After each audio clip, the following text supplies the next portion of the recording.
Right, welcome everybody to MTFU Tuesdays. Basically tonight is all about finding a permission, gaining permission, hunting for a campsite, things of that nature. We are going to obviously chat about that for a little bit.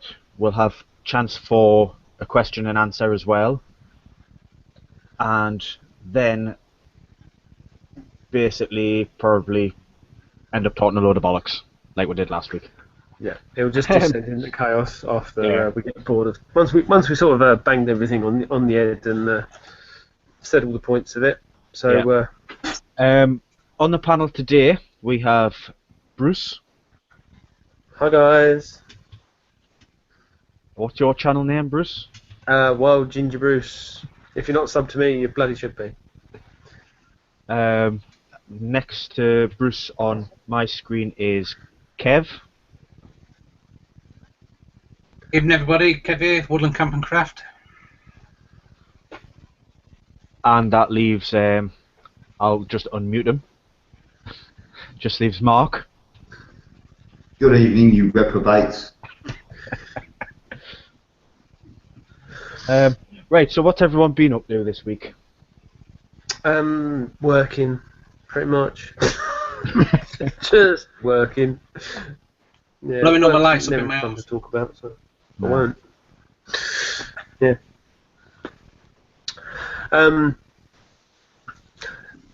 Yeah, I did get this today though. It's a Bluetooth speaker. Let's see, move it over there. Bluetooth speaker with a light. Ta-da! How's that for camping?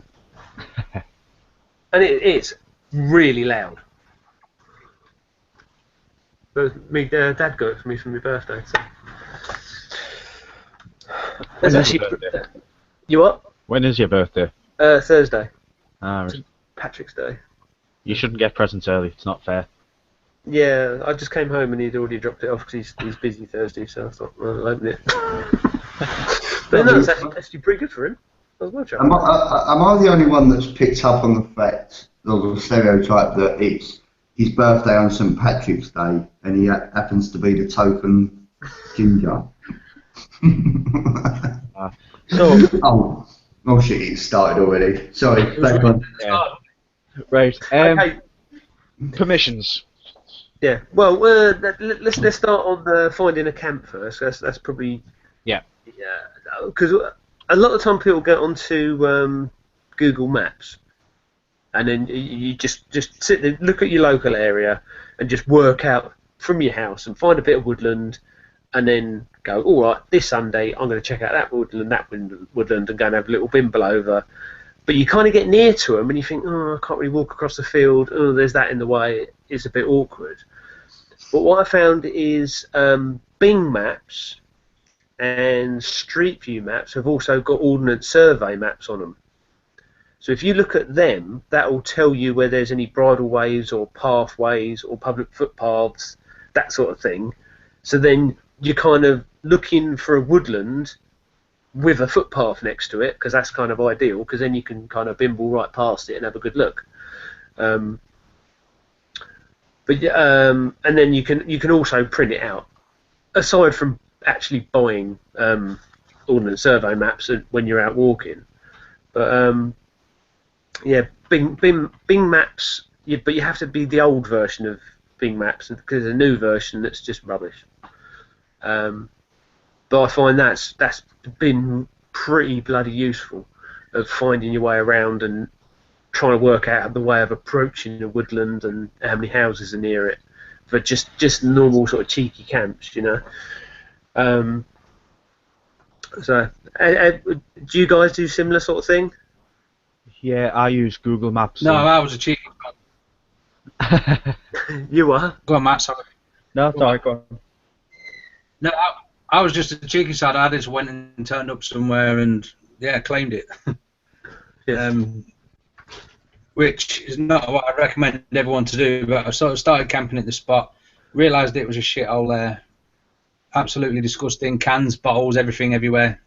And we just started taking the stuff with us as we was going. cleaning it up, and then we bumped into the landowner after a few months. He says, "What are you lot doing?" I said, "Well, we're camping." He said, "Well, what's all this about?" So we, said we're camping. This is what we like to do. We like to have a fire. We like to have a brew. We like to have a few beers. He says, "Is it you that's cleaned up?" I said, "Yeah." And he said, "Well, that's the case. I sort of can tolerate you being in here." So we had it like penciled in. We have permission. It worked out for a benefit in the fact that we kept teenagers out, so we kept all the broken glass out, all the beer cans, the trees being set on fire while they stood, and all that kind of crap. Funny enough, obviously I didn't know the subject was coming up, but we bumped into him for the first time in a couple of years at the weekend. We had a new parachute shelter to try, and he comes storming in like he didn't even recognise us. "Oh, I'm not having this, permanent structures," because that's the one thing he said that we was never allowed was permanent structures or to fell trees. And he said, "Oh no, we're taking it with us, blah blah blah." And then he calmed down and realised who it was, and by the end of it, we've talked him round now to letting us hunt rabbit, squirrel, and wood pigeon, whenever we want now. We take as much as we want. So it was a little bit scenario. Obviously, we found out of him the areas of specific scientific interest, so we knew what not to go. There's what the name of the tree now was some curly trees. It's curly something. Hazel. Tree that is it? It'd be probably Avalina coriolanus contorta. It's native to the UK. Not many. But one of the things we did do when we first met him, because when we was first getting into the bushcraft thing and trying to get permission, is everyone always said, "Oh, when people want to know what you do, just say, have you ever watched Ray Mears?" So I said that to this guy, and this guy says, "Yeah, I ate the prick," and I was like, "All right." So that didn't work. He just said that Ray Mears does all this stuff, carries too much gears, has all these fires, and then leaves it, and then 3 years later, all his crap's all stacked up. And so he said he didn't like Ray Mears for that reason, and I was like, "Oh, nice." Yeah, but like I say, we're onto it. Yeah, but totally be respectful and tidy up, and that's the thing. If you're doing a sort of get there late in the evening, so there's no one working in there, and there shouldn't be anyone hunting that late in the evening, and then dead early in the morning bugger off. And as long as you don't leave any trace, no one knows you've been there. There's not really a problem with it. But you're always better to find something near a footpath or near a road, because there's a bit less chance of someone being in there with a gun. Because that's the big worry, is someone being deer stalking in there and see you moving your hammock and blow your head off. That's the thing with country parks and the like, is that it's a shame, but it does happen, is that the few spoil it for the many. So you could be, I could go to my local country park and set up a Trangia stove. The ranger comes over and says, "Hello, what's going on here? You're setting fire. You do realise there's dry tin," and they talk to you as though you're an amateur, as though you're a child, basically, because they have to. Because the majority of people, that's what they would do. They don't look at the fact that I've got a Trangia stove. I've got everything that I need to do just what I want to do. I'm not going to leave any footprint whatsoever. They don't see. They can't see that. They've got enough to do with the hooligans. So that's the hard thing, is getting past that. So if you can get to know your local park ranger, it probably wouldn't hurt you. If you can say to him, "Look, mate, I'm Mark, or I'm Bruce, or I'm Kev, I'm Matt. I'm going to go into this park, and I'm going to be using a gas stove. I'm going to be using a Trangia. You don't want me to set a fire? Okay, I won't. Please. What are you going to use that land for? Because what's the purpose of the land? The land is beautiful.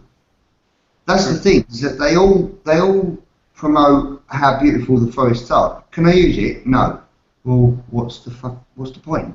Yeah, there's actually quite a big, like you say, you can't. If they say you can't have a fire, that's actually advantageous, really, because if you're just cooking off gas and trangiers, you're not kicking out so much smoke, not the smell, because as soon as you light a fire, you're going to scare away every animal in about a mile square radius. As soon as a deer smells fire, they're gone. But if you just have make your brew in the morning on gas and warm some beans up or something, and you'll be sitting chilling out in your hammock, you'll have deer and stuff walking past. I think because they're just as curious as you. And that's not really permission, though, is it? That's not really a permissive camp where you're going to be hitting regular. That's like a camping overnight. I mean, there was a place down near me, Thorndon Country Park, where they did allow they allowed camping and barbecues. And about 2 years ago, they took away.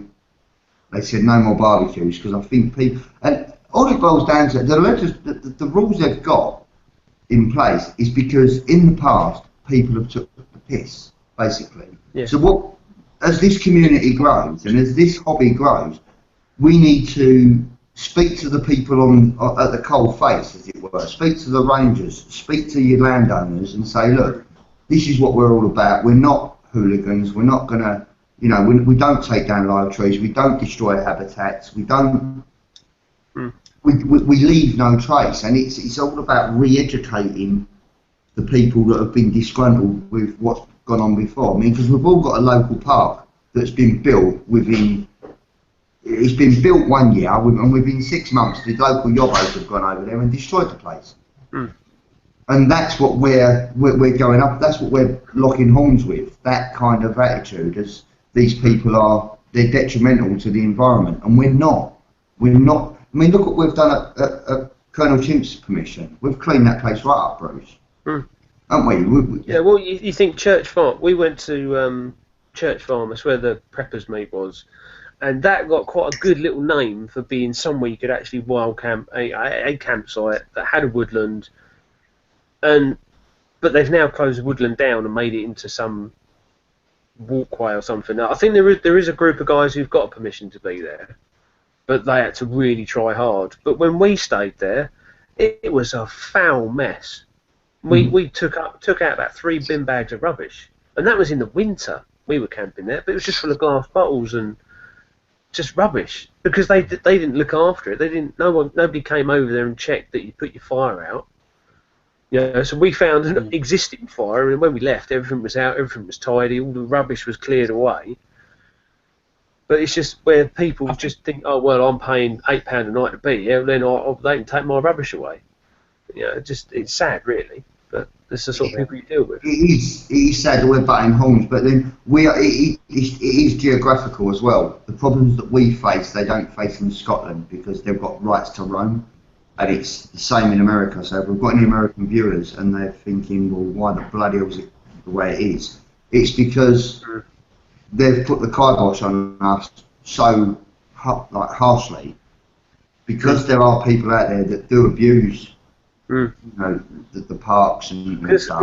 That it can't be managed. But what we do is a good thing. So we need to turn the tide, as it were. We need to change people's opinions of what we do. And the only way we do that, I think, is by doing what we're doing now, is by putting out what we do and promoting what we do and saying to landowners, look, we are respectful. We will help you manage your woodland. That little bit of woodland in the corner of your 400-acre field, you've got no time for. Let us go in there. We'll clean it up for you. We'll be respectful. You won't know we've ever been there, and we've had a fun weekend. And it's no cost to you. So getting permission off, say, a private landowner, is better than someone like a ranger, because like what we've done is, we've offered our services. We've told them, he's been rejuvenating in the woods a lot just lately, but he's getting on. He must be in his 60s, coming up 70s, something like that. So if there's 5 of us. If you want us down here digging holes for you to plant, lobbing all the firewood in your van, give us a call when he's got all our numbers. And he's just called us and said, there's 2 birch trees hanging over the main road. Can we come and chuck some high-vis jackets on and stop the traffic while he has them down and pulls them in the woods, So if I'd say to anyone, start off by offering. Don't go asking and taking from them. Start off offering what you can offer, whether it's a small financial agreement of rent per visit or rent over the annum or whatever. Work, labour. A big ranger or a big school is a few hours man work, a few hours labour. Yeah, there's a probably private landowner no who's getting getting around the a few ranger. hours man hours is obviously what he needed. There's probably Kev, there's probably no getting around a ranger, because I think the rules that they have to follow, it's more than what their job's worth. So there's probably not getting around a ranger for prolonged stays. So like I'd say a weekend camp, you probably couldn't. You're not going to be able to camp in a country park for a weekend. I think But with rangers and national, if you want to sit down and have a brew and set up your hammock chair, you know what I mean, and maybe get your camp stove out, if he does see you and he knows who you are, he will probably turn a blind eye to you, because he knows he can trust you. He'll then go and chase the yobbos that are over the swing park kicking a football at a 3-year-old kid. Yeah. But Do you know what I mean? So there are ways around it, and I think a lot of it involves communication. Yeah. But the big problem with doing stealth camps is you turn up late, you leave early, all you're doing is sleeping in the woods. You're not doing any kind of bushcraft, you're not lighting a fire, so there's not a lot of point to it. You're not building anything. So you need to be there for a full day, at least. And this may be a shameless plug, Bruce, but yeah, sorry, can I just put in a shameless plug in that Bruce has got permission. There are people the length and breadth of the country on MTFU Facebook group that have got permissions that may be in your vicinity, maybe close by you, that can set you up for the weekend, to get you out and do what, like Bruce was saying, is actually do some bushcrafting, actually, take down or take apart and look after the woodland that you're in. Then anyone that's near North wants to come with me anytime. Yeah, that's a bit of a step for us, but I'll go to put it down in my diary and make it up there. But yeah, it's not going to be regular. Okay then, Fergs is asking, how would you approach a landowner directly? Should you write a letter, visit personally, call them? What would you say as an introduction? You want to answer that? Yeah, well, there's depending on if you're walking around the wood and you've got an idea of what the wood's like. Like if the wood's full of ivy, you can approach the landowner and say, "My God, that wood's full of ivy. Do you want me to sort that out?" And I'll save all the trees, because otherwise that old woodland's going to die. If it's full of pigeons, you say, how about I come down with my air rifle and cap off some of these pigeons? And then while you're down there capping the pigeons, say, I just need to get here a bit earlier in the morning, really. It'd be nice if I could stay over in my tent overnight, and then I'll get up nice and early in the morning. I'll get all those little turds, and then you kind of get, once you get your foot in the door and you're kind of familiar with the guy and you can talk to him and get a bit of rapport going, he'll let you do it. But it's just knowing you as a person. Do you not think a lot of it boils down to a fear of the unknown or fear of stereotypes, that anyone in the land wants to do it a disservice and wants to destroy it? So yeah, they don't know you from Adam, so no, that's the thing, isn't it? It's getting to know them, and to be fair, you're not going to sit down and have a hearty cooked meal with him and the wife, and it's very hard over what could probably be a 5-minute conversation to tell him the history of what you are and what you're about and what you believe. So I think that's why we find it hard, because if you own something, I mean, short of being a Formula 1 driver, would you lend your pride and joy to anyone? No. Because that's potentially what we're asking. But I think, to be honest, if you walk in and say, I'm a bushcrafter, I think that does give people the wrong idea. But if you said, I'm a photographer, because I think this MCQ touched on this. He said, so say you're a photographer, and I really want to get some nice early morning shots, and can I light my little gas stove and have a brew while I'm sitting there waiting for deer and stuff. And you kind of build up that rapport, and you do a few visits before you can get an overnighter in, and just can I stay over one night and get some pictures of the moon and all that sort of bollocks. And I like a bit of wild camping as well. But it's getting your foot in the door, it's getting the rapport going. But if you just say I'm a photographer, that doesn't scare you. But if you say I'm a bushcrafter, I like chopping up bits of wood with my big axe, and can I bring a chainsaw in, and can I have a big fire, the farmer's going to shit himself. It's also getting to find out who the landowner is as well. So that's hard. That is hard. Throw a question into the panel: has anyone got any tips on how to contact a landowner or how to find who owns the land? I would say if it's in like near farmland, just wait until you see a farmer in the field ploughing up the land or something like that, and just walk past and just try and catch their attention and find out, because they're more likely to know who owns it than anyone else. Yeah, they'll say, oh, that's old Farmer Joel's land, that is, or that's so-and-so's where he goes shooting or whatever. But Colonel Chimp, I really like the way he did it. He found some Woodlands magazine. I don't know which one it was. May have been a Country Life magazine, that kind of thing. And he put an advert in the back saying, it's just me and my dog. I want to practice a bit of bushcraft and sit out in the woods and just chill out. Has anyone got a woodland that would allow me permission to be there? And he got a call back from some guy. He's never actually met this guy. He got a call back saying, yeah. Just give me a text message whenever you want to camp there, just to make sure it's not a clashing date with if there's any hunters there or anything. And go fill your boots, just burn as much of the deadfall as you can. So then Dave invited us there, and we had a really good weekend there. But now Dave's got moved off to Canada. He phoned up the landowner and said, Bruce and Mark have camped there before, I trust them. Is it okay if they use the Woodland now? They'll just text you exactly the same thing. I'm going off to Canada. So he sort of left us the permission, which is bloody awesome. Yeah, and I've been I'll probably send this video link to Ambrose as it happens.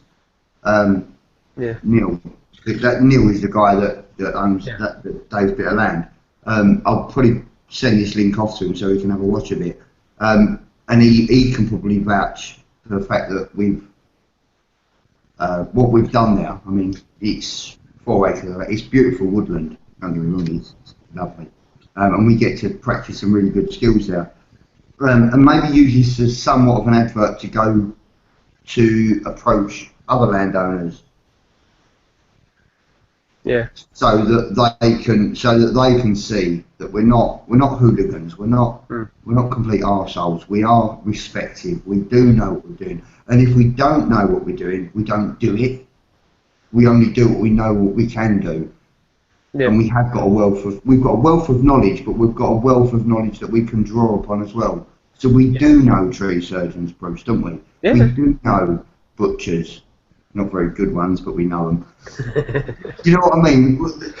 It's an advert this is an advert to us, to landowners, to say, look guys, come on, let's change this perspective of someone's going to come onto your land and they're going to destroy the place. We're not. Yeah. We're just going to appreciate what's there. We don't turn up with spray cans and stuff. You know, with axes and. But then, my other permission. So my main permission. That was just absolute fluke. I was at a boot sale. I saw one person walk past carrying a camo Bergen type bag, and I thought, oh, someone's selling some military kit up there. So I walked up there, saw a bag, picked it up, was looking at it, and it was like a Alice pack, American military Alice pack type thing. And I was looking at it, and he went, oh, how much do you want for that? And he said, oh, I guess a £10 for it. And I was like, that's pretty good, because they're about 50 odd quid, I think. And he says, "Oh, well, yeah, it's ideal for fishing. You get all your gear in there and your lunch and that for doing all your fishing and stuff." I said, "I'm not really interested in fishing. I do bushcraft." And he goes, "Oh, that's weird. My family own a Woodland." I was like, "Really?" So then just got chatting to him and said, "Oh yeah, because my channel's this," and took his phone number and messaged him a couple of times. But he said, "Oh, you should go up to the Woodland and go and speak to Trevor, the old boy who lives in the Woodland." So I was like, straight away, got in my car, drove over, went and spoke to the old boy in the Woodland, and he says he's sort of sweet as a nut. But you just drop him an email, and he'll tell you if the weekend's free. And usually when we're camping there, he wanders over, has a little chat, and buggers off again, doesn't he? Yeah. Again, it's another landowner I think's happy for us to be there. Mm. He's seen us there a couple of weekends, and he's more than happy with how he leaves the place. Yeah. I just keep trying to push this narrative that, you know, we do look after the places that we visit. I mean, Church Farm being the perfect example. You know, not every bushcrafter, not every wild camper holds the same moral high ground that we do, in so much they don't clean up after themselves. But there are some of us out there. I'd say a large majority. It's very few letting the side down. And if we did find out who did it, they would be outed and they would be ostracised. Yeah. Because I, for one, would do it. I don't care what if everyone said, well, it was this, but you shouldn't. No, I would out you, and so would most of us. Mm. So it's a very small percentage. Sorry, Kev? Yeah, I think. Yeah, I was saying what we can do is like just write a letter. You know, make a few copies of it, laminate a copy, stick it on the gate. Plus have a copy on you, and then if you feel like you can't get your point across or you're scared about meeting them, hand the letter over personally. You know, do it that way, but make sure you start the letter off with saying what you can offer them. You know what you're going to be planning. So yeah, I am going to have a little fire, but it's going to be controlled. It's going to be managed. You know, them sort of things. Like what Bruce said as well. You know, if you want to understand what I am and what I'm doing, here's my channel. Here's me in the group, whatever. And then basically, if you do finally get permission, it's just if there's any rules been set up, like we've got rules not to fell certain trees or something over a certain diameter. I mean, we can take a bit of hazel and a bit of sycamore, as long as it's not over a couple of inch in the round. Mm-hmm. But stick to the rules, because we had permission before, and it was the same as what Bruce said. The guy said, text us before you come every time.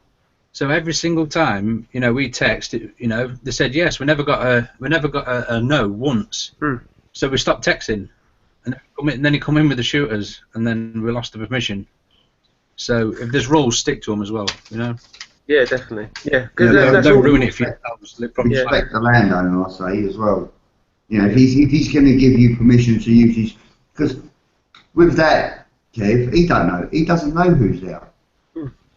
Because he gets the text off you every time. Well, there's someone over there, and he hasn't received the text.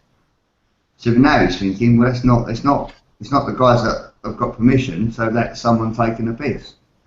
That's somebody that shouldn't be there. So maybe that was the time as well. We was allowed to have a proper shelter, and now we can't have that in this other one. The permission we have now is no permanent structures. So we ruined it for ourselves just for the sake of a text. Yeah. So if you are fortunate, get permission, stick to the rules. Definitely stick to the rules. But legality-wise, it's good to get it in writing. If you can say, even if you just write up a letter saying, I am allowed to carry knives, have small fires, just write down the rules, get you sign it and get the landowner to sign it, because if he starts to try and do you for trespass or damaging the woodland or something, it's worth having. You say, look, I've got permission to be here, that's your signature, that's my signature, I haven't broken the rules, you're being a knob. Or I wasn't the one that caused the damage, you know what I mean? But The thing with that is when we were starting to go in and writing, he was started talking about insurances, so we both backed off. Yeah, yeah. That was the The, thing. the, then the problem, again, the problem with the lot as well is that everyone carries a camera in their pocket.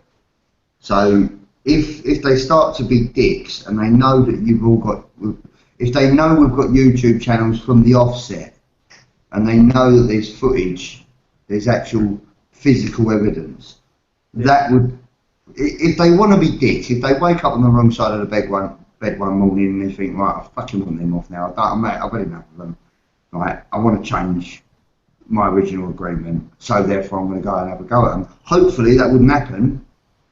Yeah. If there was the belief that, hang on a minute, this guy's got a YouTube channel with X amount of viewers, and I know he's going to have filmed it, it's going to influence what he says. So they're not going to really come at you, not unless you're being a complete dick. And they've got, do you know what I'm saying? But then again, talking about insurance. Like you say, though, it's like. Go on, mate. Sorry. No, that's right. Go on, Kev. You start first. Yeah, I was going to say, but the thing is that with these landowners and stuff, they start becoming friends. Like you said, with the guy that comes to see you and has a brew around the fryer. Like when we was in at the weekend, he brought his wife over and come and spent an hour with us. It turns out he is a leather. He makes a lot of leather items, and I said, well, I'm in my first week of leather crafting. I showed him a few pieces, and he gave me a bit of advice. So, if you can, try and get it so they're not just landowners. Try and get it so they can come and have a brew with you and become, friends, rather than treating them as the enemy. Yeah, that's another thing as well. They're probably bored off their tits. They probably love. There must be landowners out there that have got this little plot of land that they can't do anything with. They want to use it but don't know how to use it. There's got to be, if there's a market for us to use it, there's got to be a market for people that have got it and want it to be used. Do you know what I mean? It's a supply and demand world that we live in, but we just need to find that. Obviously the demand is there, but we just need to find the supply. But it's just unfortunate that the supply has been tainted by people abusing. That's why I keep going back to this thing about changing people's attitudes as to what our intentions are and stuff. Because I think that's the biggest hurdle. A lot of people have touched upon it about how it's all about how you can sweet talk the landowner into letting you do what you want to do. Well, he should, if his opinion hasn't been tainted in any way, he should know what we will do. Do you see what I mean? It's all about bringing them around, like changing the tide, bringing them around to the way that we see it, not the way that their attitude's been tainted by what's happened before. What were you going to say about insurance, Bruce? Yeah, I was just wondering how much, because like if you was a local painter decorator, just a normal one-man band public liability insurance ain't that much money, really. You'd probably be under 100 quid a year. Yeah, when I was self-employed as a window cleaner, I had public liability insurance for myself, and it was 70. Well, it was in the 70s for me up to £1 million. Yeah. So it's So it's not a great deal. There's got to be a company out there that will do liability insurance for in the woodland in case you set fire and damage 10 trees, and then you just have the farmer can claim off of you for £1 million and he can get some new oak trees put in. But you know what I mean? The liability is it will definitely back you up if you want to try and get permission. If you say, look, I'm insured, Yeah. But we're not talking like full instructors insurance, because that is £300-400 a year. Of course not. But just public liability, Bruce, I used to pay public liability insurance for me and five other subcontractors with Prudential, and that was £86 a year. And I can probably get it for less than £100 for me and 5 others.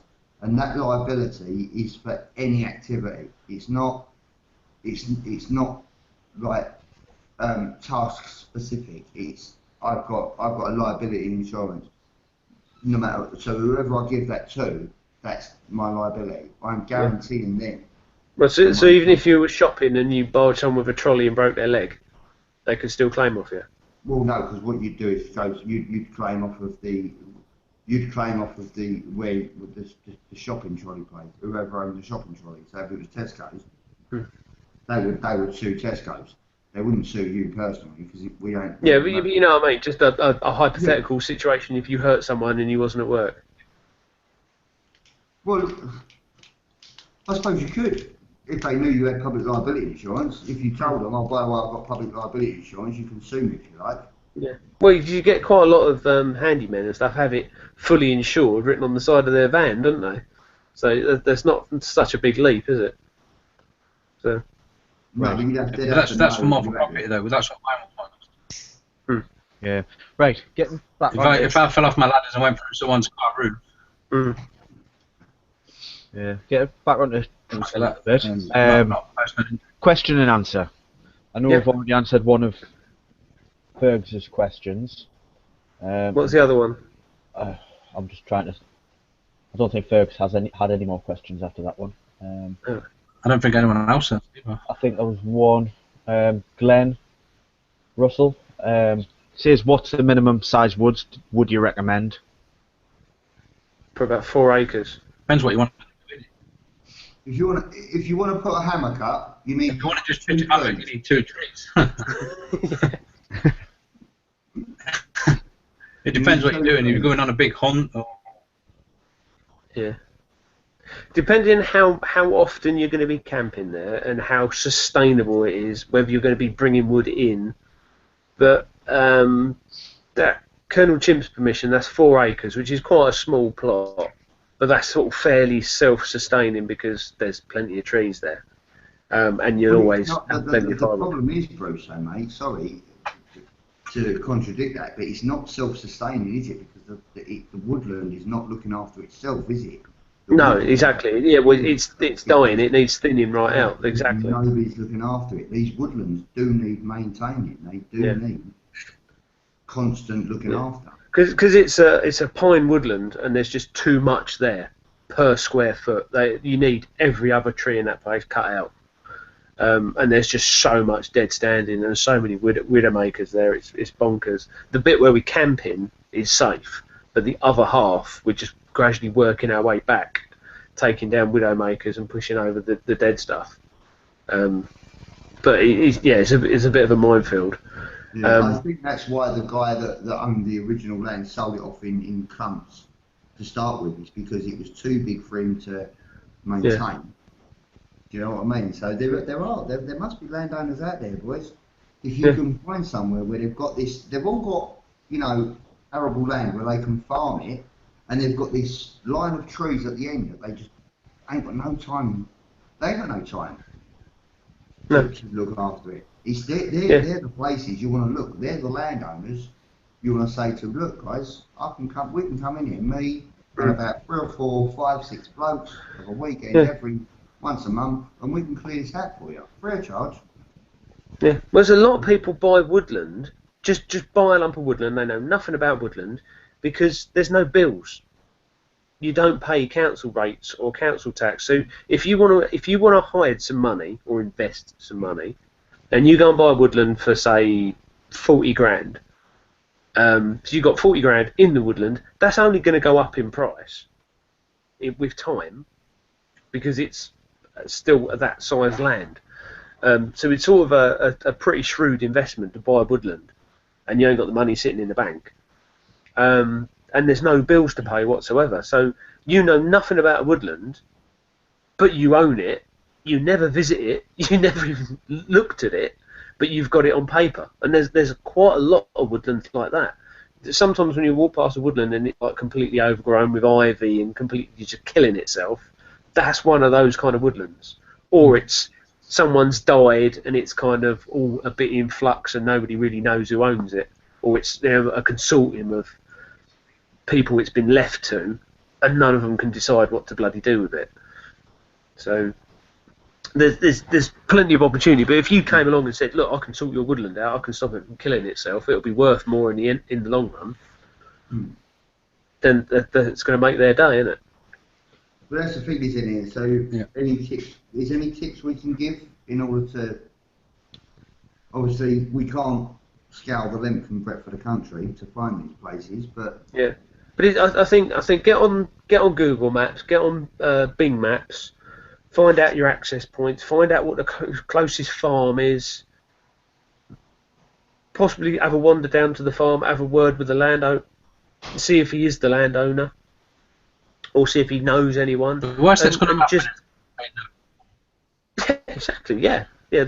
Exactly. You could get like savaged by a couple of dogs because there's a farm near me who literally the dogs are evil and they've got them blocked in, and everyone that knows this farm says if you need to go there, ring them first. Ring them when you're at the door. Don't get out your car or anything, because the dogs will get you. Yeah. Well, they've got to be so careful now. Yeah. But then they've queued you up, and you can, instead of suing you can get permission. Yeah. But yeah, the farmers. I'm at the stage now on my permission that I'm feeling confident. Sorry, we say, Kev, you faded out. Yeah, sorry. I did say it to a couple of you guys before that I'm just at the stage now where I'm feeling confident enough. Next time I see the landowner or bump into him, or when he gives me a call, that I'm going to ask him for full-on meets. Full-on group meets. 20, 30 blokes in the woods, all paying a little bit. And I think he's going to, by the way he's been and the way he's just gives all these hunting rights and that. I think he's going to, go for it. So watch this space. Yeah, but go and buy him, find out what he drinks, buy a bottle of scotch. Yeah. There's something to be said about that as well, isn't there? Is that before we had this discussion tonight, everyone is a bit dubious about approaching landowners, but they're not monsters. It's just building the confidence to go and speak to somebody and say, this is what we are, this is what we're all about.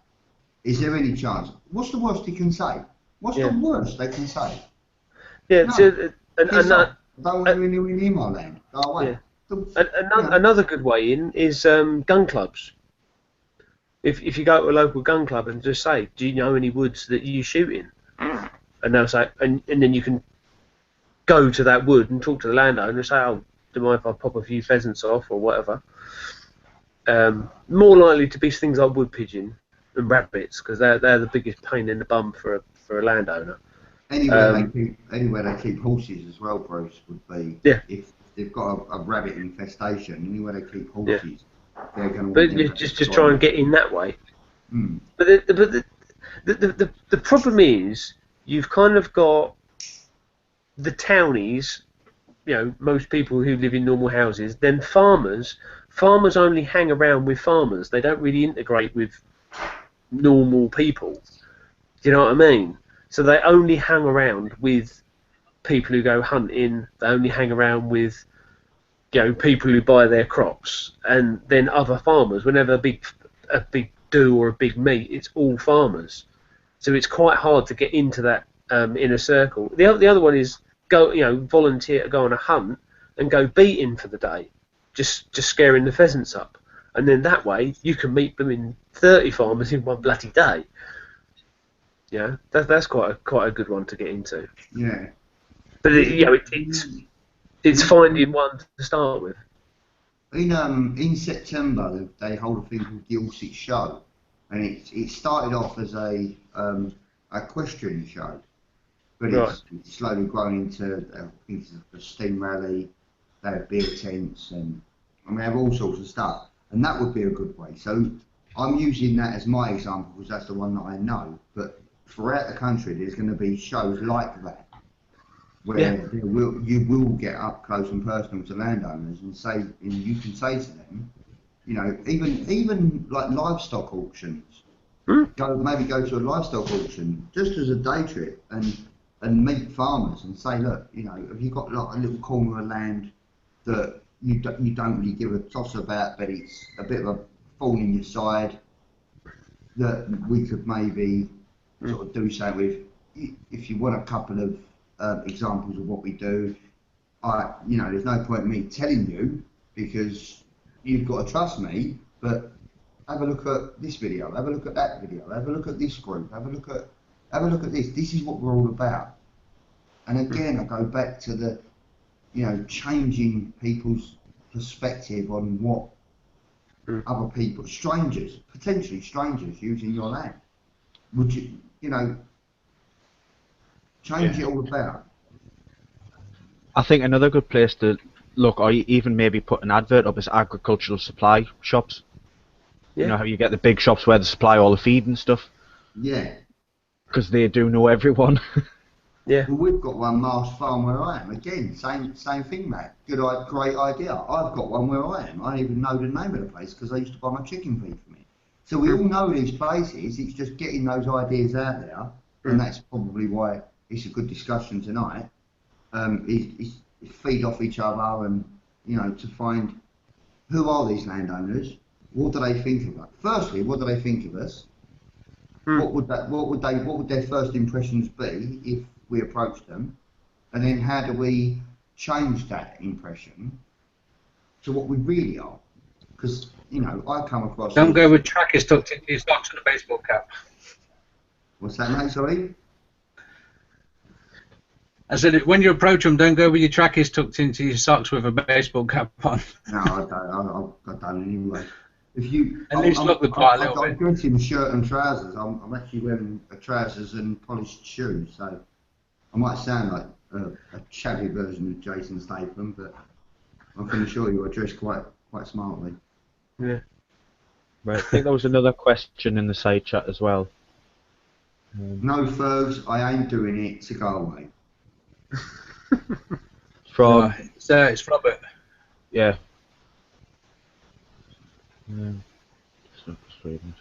Says if looking for woods. Can you find it, Matt? Don't want me to find it. I found it. It says if looking for woods to say clear rabbits apart from rabbit holes, what are the signs to look for?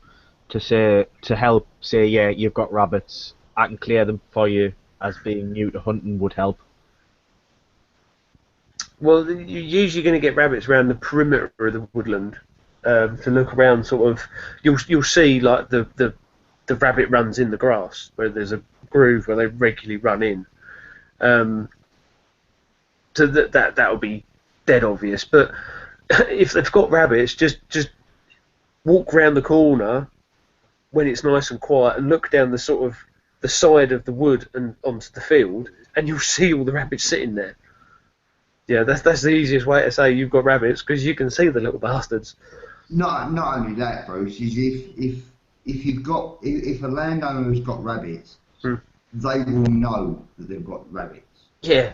Believe me, they will know, because there won't just be one or two of them. And then same with pigeons. If you go to the pigeons, if you go there sort of just as it's getting dark, when the pigeons are coming down they'll fly back into the field from roosting, you'll hear them all up in the trees busting around. So, you know, early morning or... They sort of use like a litter box. There will be patches of rabbit droppings in clusters. Yeah. For some reason, they go in the same place. Maybe it's I don't know what it is. Yeah, but don't be mistaking a rabbit warren for a badger set. Badgers give you TB. They're worse. Yeah. Oh, actually, in Basel, there's actual cases of badgers attacking foxes. Oh yeah, they'll give you a nasty nip. They're horrible bloody things. Right, well I think... the badgers, the whales, no, not yet. Wait, Mark. But no, everyone protects badgers, but they're horrible, wretched things. Yeah, they do carry some. They're saying that they do carry TB, but since they've done the badger cull, apparently bovine TB has increased. But then again, probably the technology for detecting it has got better as well.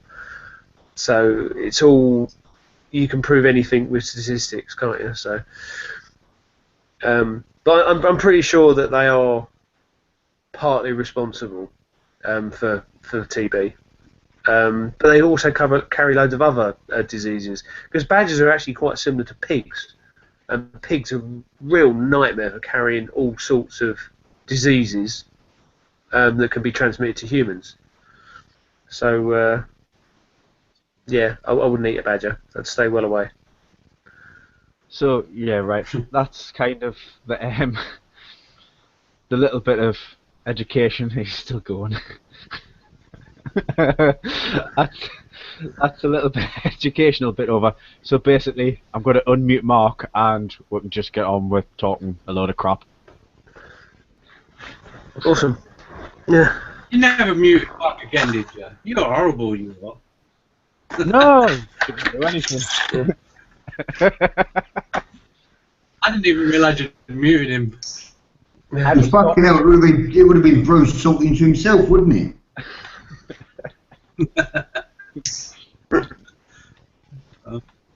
Yeah. I've got a new camera. For webcam or for your videos? No, it's a SJ cam, Wi-Fi. So same as the one I've got, but this is a proper SJ cam, like the GoPro rip-off.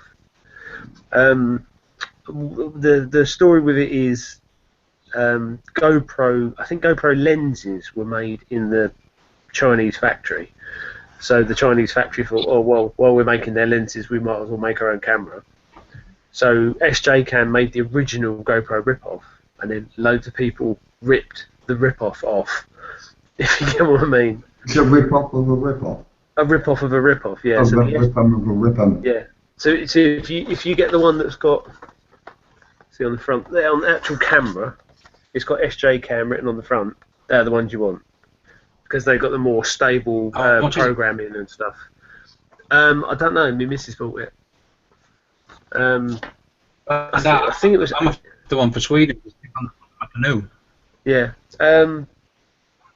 Because the other one, if you watch me on Instagram, I was trying to do the mic conversion for it because the microphone on them is crap. But if you go on, I think you can get a 1080p very similar one. Just search for Sj4000 on eBay or AliExpress. But I think you can get one for about 20 quid now. Just make sure it's 1080p. Do you not think that like it's GoPro are knocking out the cheap versions of these cameras themselves because it's a self-fulfilling prophecy that if you've got the SJ then you've got the cheap shit one.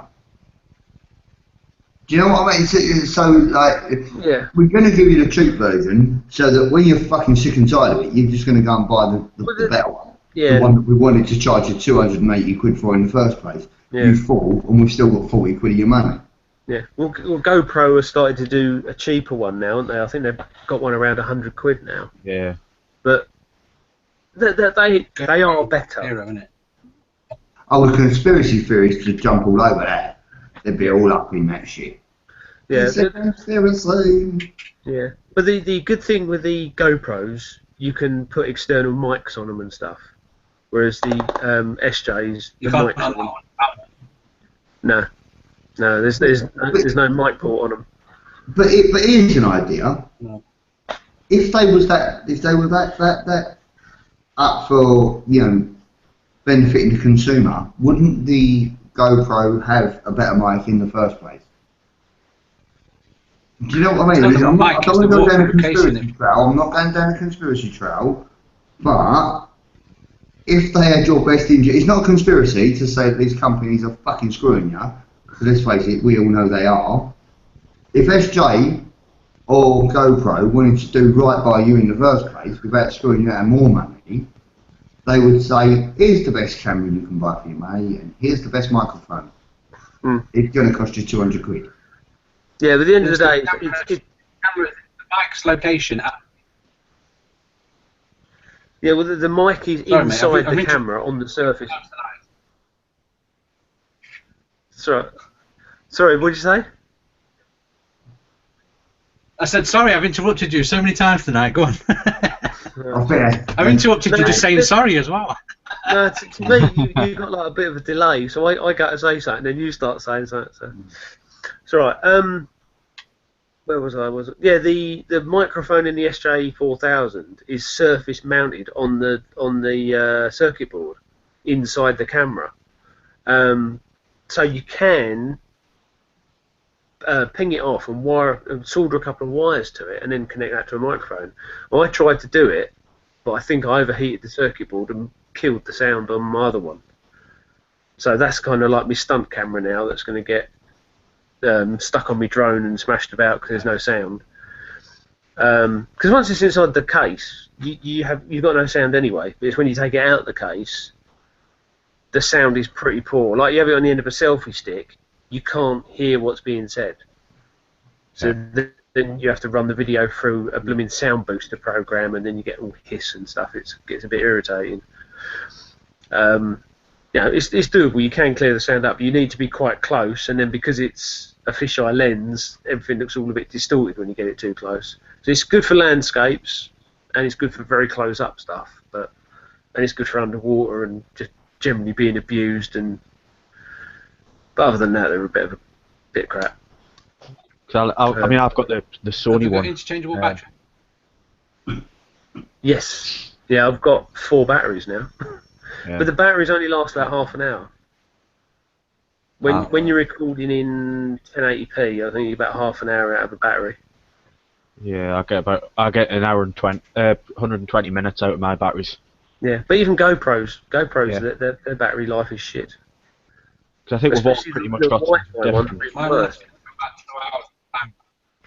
You've gone really quiet, Kev. But a lot of that's to do with camera technology and lens technology outgrowing battery technology. It comes to an equilibrium, doesn't it? It sort of when camera technology slows down, the batteries catch up. So you start with the same with drills as well. The same happened with drills. We were in brushless, and it took them 2 years to come up with like a 4 AHM battery in order to run that drill for any length of time.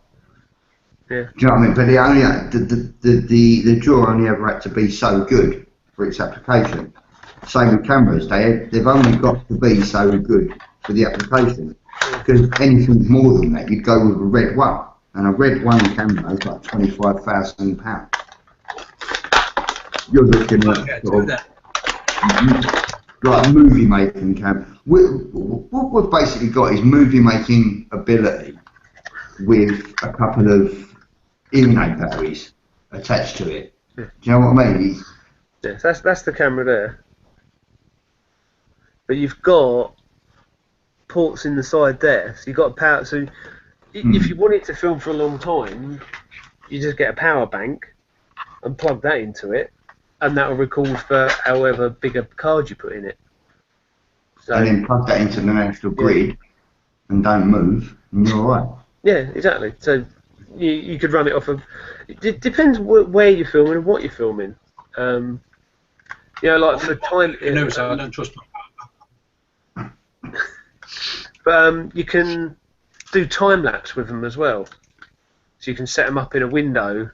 So you could just plug leave it on charge, put a phone charger on it, and that'll film indefinitely till the card's filled up. So you can do like a mega long time lapse over a week or whatever. Just keep the battery topped up. Yeah, the time lapse is pretty cool. They'll do like that. Yeah. The iPhone does that, doesn't it? The only reason I like the iPhone is because of the time lapse. Yeah, I've got time lapse on my Z3, Sony Z3, but the only time I've tried to do it, I tried to do the sunrise, and every time it took a photo, the poxy thing tried to focus.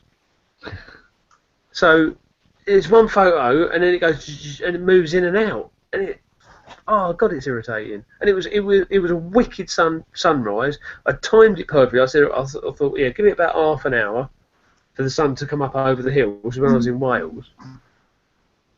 But set it all up, and it was crap because it just kept zooming in and out.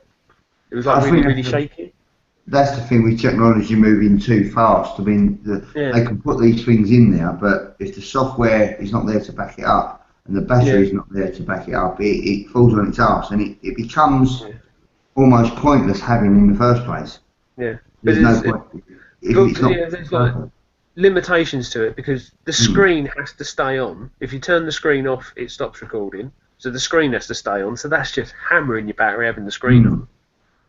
And the autofocus, I haven't figured out how to turn the autofocus off. You've got to be able to turn it off somehow. I know on my, because I've got the Z5 and I've got the actual, it's got like a manual mode. Right. As opposed to just the normal automatic camera mode that comes up. Right, yeah. So, but then that's the thing, isn't it? It's like newer software and everything in it. So yeah. See, that's the thing. That's my point. In that the technology's there. Just because the technology's there doesn't mean you need to use it unless you've got the software. So, but I've got a Z3 in the drawer. Don't even use the fucking thing. Bruce has got it, but it's got the hardware to. It's got the hardware to do what your Z5 does, but it hasn't got the software that yours has got. So it's the software catching up with the hardware, and I bet your battery's shit still. You know, no, the battery's alright actually. Get the Z7 or the Z8, and the battery will be fantastic. The battery's not bad. The only downside to it, you can't take it out and put a new one in. That pisses me off with this thing as well. That's the only thing about the noises. Yeah, it's stupid, that is. Yeah, I don't like that because once the battery's gone, the whole phone's dead.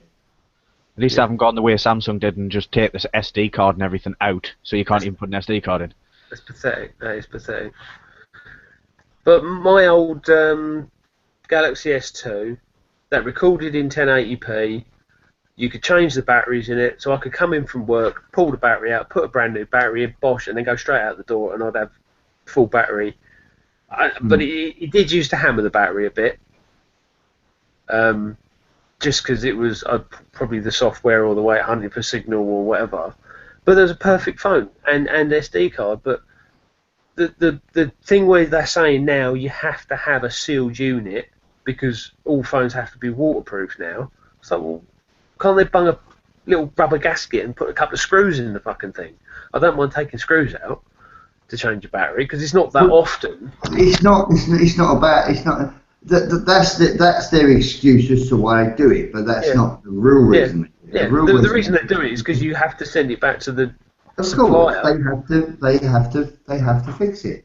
Yeah. It's a bit like BMW. A little while, about 10 years ago, got in a lot of trouble because they were putting parts on their cars that only BMW owned.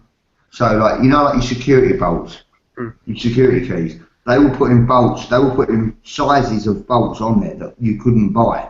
So therefore, you had to take it back to a BMW garage. Well, they found that to be monopolising, and it contradicted some sort of monopoly commission, and they got fined for it. And it's in them. You can Google it and get it up online.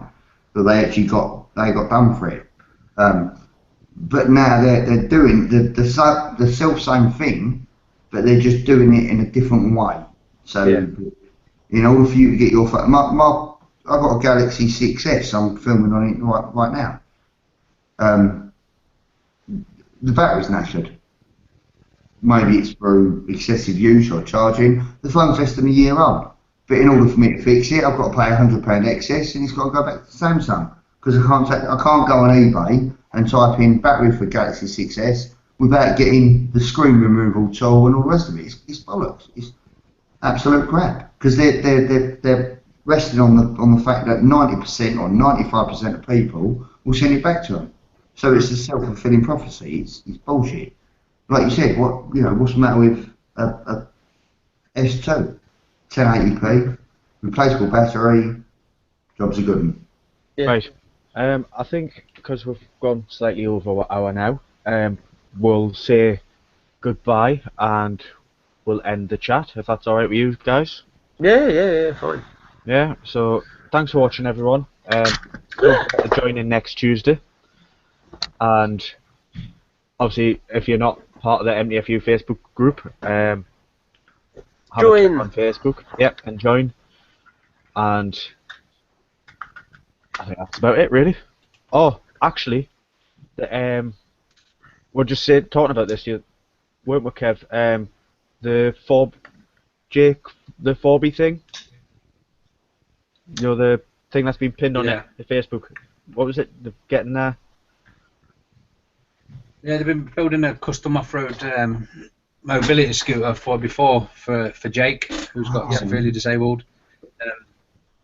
They've reached the target. They had a GoFund page of £3,000, and it's been shared around MTFU, it's been shared around my group, it's been shared around a few groups, and thanks to everyone donating and sharing, they've reached the target.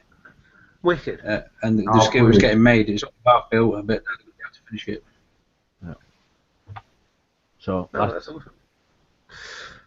Yeah. So, Have a good that's if the you answer. Oh, nice one. So is that a pat on the back to everyone involved and a thank you to everyone that donated to it? Yeah. Yeah. Thanks to every single person that, even if you shared, I mean, everyone that couldn't afford to donate have shared it round, and it's being built. And if you go to any sort of big events this year, like the Wilderness Gathering or the Bushcraft Show, you're going to see him there, and his dad will be highly appreciative and shake your hand, I'm sure. Yeah, brilliant. But yeah, you'll see him bombing around these big events through the summer. Oh, wicked. So right. So that's it for tonight. Goodbye from me. Good night for me. Piss off, you lot. Yeah, I would. Good night from me.